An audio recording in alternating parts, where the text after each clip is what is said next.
सासू माँ दिल छू लेने वाली कहानी। नैना पति और बच्चों के साथ गर्मी की छुट्टियां मनाने ससुराल आई थी। ससुर ठहरे गांव के जमींदार। गांव में उनका रुतबा ही कुछ अलग था। नैना के पति शहर के बड़े से अस्पताल में दिल के डॉक्टर थे, सो पैसों की कोई कमी ही नहीं थी। नैना जब भी गांव आती उसे ऐसा लगता जैसे हर चीज उसके आने से पहले अपने अलग ही रंग और रूप में हुआ करती थी, पर उसके वहां आने से पहले उसे बदल दिया गया है। कभी कभी उसे लगता ये उसका वहम है, और इस वहम से निकलने के लिए जब उसने जेठानी के बच्चों से इस बात की तसल्ली करना चाहती तो वो उसकी बातों को टालकर वहां से खिसक जाते। उसने अपने पति नीरज से पूछा भी था, क्या नीरज, जब आप लोगों के पास 100 बीघा जमीन है तो पिंटू और टिंकू यूं फटेहाल कपड़े में क्यों घूमा करते हैं? नैना के सवालों का नीरज ने सीधा सपाट सा उत्तर दिया था। नैना, भाभी को जरूरत से ज्यादा बचत करने की बीमारी है, बस यही वजह है। नैना के बच्चों को दादी का घर बड़ा ही भाता था। हाँ, कुछ बुरा लगता था तो वो था अपनी चाची की वो रहस्यों से भरी मुस्कान। बड़ी अजीब थी देविका। उस दिन नैना ने भी देखा था जब उसके बच्चे अपने बड़े पापा के साथ खाना खा रहे थे तो जेठ जी ने खाते हुए देविका भाभी से कह दिया था, देविका, दाल इतनी गाढ़ी मत बनाया करो। देविका भाभी ने पलक झपकाते ही टेबल पर रखा हुआ ठंडा पानी उनकी दाल की कटोरी में डाल दिया था और कहा था, अब तो दाल पतली हो गई ना। नैना के बच्चे तो बीच में ही खाना छोड़कर उठ खड़े हो गए थे। जेठ जी ने देविका भाभी पर उस रोज गुस्सा भी किया था, पर देविका भाभी को उसकी परवाह नहीं थी। देविका भाभी के बच्चे मानो अपनी माँ की परछाई ही थे। वो नैना की हर आहट और करवट की खबर अपनी माँ को दे आते। नैना की आदत थी, जब कभी वो ससुराल से वापस जाने वाली होती थी तो जाने से ठीक 1 दिन पहले अपने आस पड़ोस की भाभियों से मिल लिया करती थी। इस बार भी तो उसने वही किया था। गांव के रिश्ते में नैना की देवरानी लगती थी, सो वहाँ खूब हंसी ठहाके चल रही थी। तभी नैना को लगा जैसे कमरे के बाहर भी उसकी बातें सुनकर हंस रहा है। नैना ने दरवाजे की ओर से छिपकर देखा तो देविका भाभी के बच्चे पिंटू और टिंकू थे। वो समझ गई थी देविका भाभी ने ही उन बच्चों को नैना की बातों को सुनने के लिए भेजा था। नैना जानती थी वो अगर देविका भाभी से इस बारे में सवाल करेगी तो वो मुकर जाएंगी। 15 दिन यूं ही हवा हो चुके थे। अब नैना और नीरज को वापस शहर की भागम भाग वाली जिंदगी की ओर लौटना था।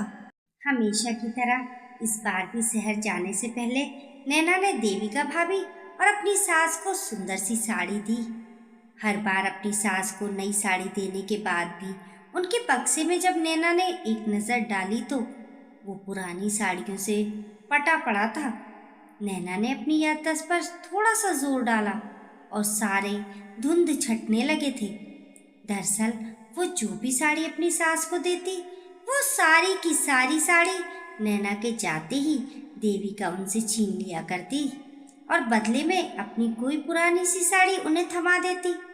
नैना ने सास को भरोसे में लेकर देविका के बारे में कुछ सवाल पूछे थे और उनके जो जवाब मिले थे मानो नैना को अपने कानों पर यकीन नहीं हो रहा था। नैना की सास नैना को बड़ा संभाल संभाल कर बता रही थी। उसे डर था पिंटू और टिंकू ये बातें सुन ली तो नैना और नीरज के घर से बाहर कदम रखते ही देविका भाभी अपनी सास पर आंधी तूफान की तरह बरस पड़ेंगी। नैना के ससुर को गुजरे हुए 5 साल हो गए थे। घर की सारी बागडोर नीरज के बड़े भाई ने अपने हाथों में ले ली थी। नैना के जेठ जी घर में कम ही टिकते थे, सो देविका मनमानी किया करती थी। सास को 2 वक्त का खाना भी चैन से नहीं खाने दिया करती थी। नैना की सास ने बीते 5 सालों में देविका के इतने ताने सुने थे कि नैना की बातें उसे देवी की वाणी लगती थीं।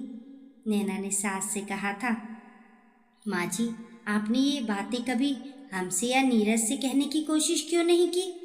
सास ने बड़े हिलती हुई आवाज में कहा था, पिंटू और टिंकू देविका के बच्चे नहीं, सच कहूँ बहू तो वो उसके चलते फिरते जासूस हैं। अब बस बहुत हो गया माँ जी। नैना ने ये कहकर अपने कमरे में आ गई थी। आज नैना के बच्चे जल्दी सो गए थे। नैना बड़ी बेसब्री से नीरज के आने का इंतजार कर रही थी। कुछ देर बाद नीरज कमरे में आया। नैना ने नीरज से कहा, हम माँ जी को भी दिल्ली ले चलते हैं ना? नीरज ने सवाल किया था। यूँ अचानक से नैना, कोई बात हुई क्या? नैना को पता था देविका तो इच्छाधारी नागिन की तरह है। जब जेठ जी उसकी हरकतों से वाकिफ नहीं है तो भला नीरज को क्या पता। और वैसे भी देविका तो बड़ी साफ गोई से अपनी सास को परेशान किया करती थी कि पहली नज़र से देखने पर तो वो बड़ी ही सभ्य बहू प्रतीत होती थी। और भी बहुत सारी वजह थी जो सामने आने पर घर के दो भाइयों में कलह की वजह बनती, या फिर नैना के जेठ और जेठानी के बीच कलह होती। नैना ने दोबारा नीरज पर दबाव डालते हुए कहा था, हम ट्रेन की टिकट कैंसिल कर देते हैं और सब लोग हवाई यात्रा से दिल्ली चलते हैं। नीरज को नैना का सुझाव पसंद आ गया था, पर नैना के जेठ और जेठानी उनके अचानक लिए हुए इस फैसले से सख्ते में थे। तो नीरज ने अपने भैया को बड़े प्यार से कहा था, कुछ दिन माँ को हमारे साथ भी रहने दो भैया। नैना के बच्चे तो खुशी के मारे कूदने लगे थे। अब दादी कुछ दिनों के लिए उनके साथ रहने आ रही थी।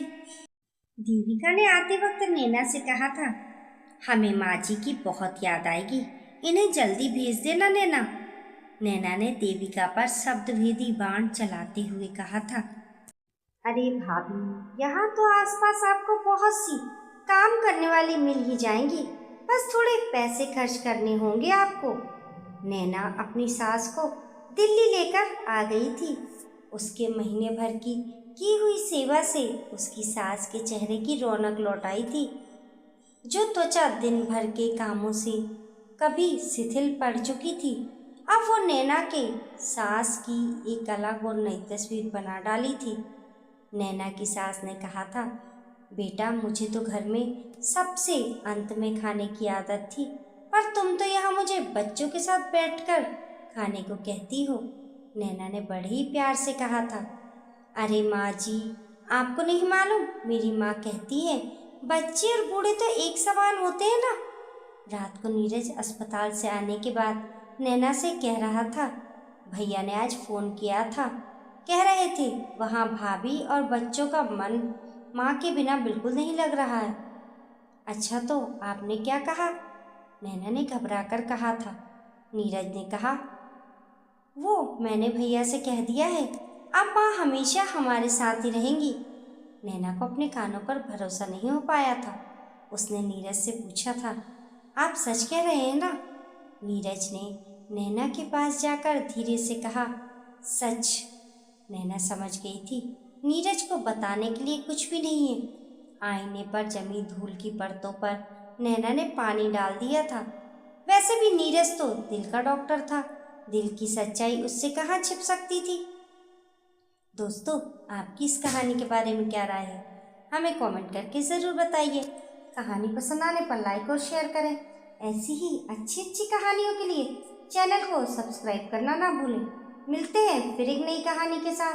तब तक के लिए नमस्कार।